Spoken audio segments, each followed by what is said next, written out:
Son günlər Rusiya prezidenti Vladimir Putinin yaxın çevrəsində narazılıqların artdığına dair məlumatlar yayılır. İddialara görə Kremldə gərginlik pik həddə çatıb.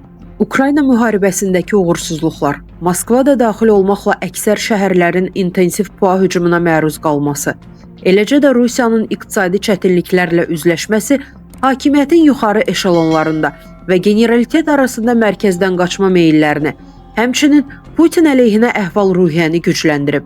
Proseslərin Putinin hakimiyyətdən getməsi ilə nəticələnə biləcəyi ilə bağlı proqnozlar da səsləndirilir. Üstəlik, 9 may paradının sönük keçməsi və nümayiş etdirilən hərbi texnikanın sayının azlığı bu iddiaları daha da gücləndirib. Qlobal Infoza danışan politolog Murad Sadetdinov bildirib ki, Rusiyanın Ukraynada strateji məqsədlərinə nail ola bilməyəcəyi bəlli idi. Stat: Müharibənin ilk günlərindən deyirdim ki, Rusiya Ukraynada istədiyi nəticəni əldə edə bilməyəcək. Əksinə, özü ağır vəziyyətə düşəcək. Bugün artıq Rusiyanın öz sərhədlərinin təhlükəsizliyi belə sual altındadır.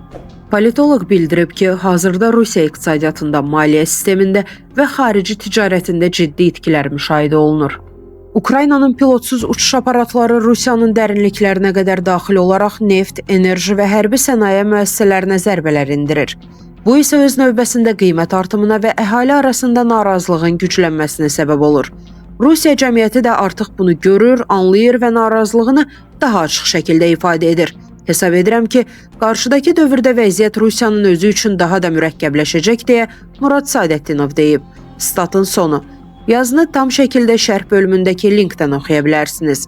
Əziz izləyicilər, xəbərlərdən məlumat əldə etmək üçün kanalımıza abunə ola bilərsiniz.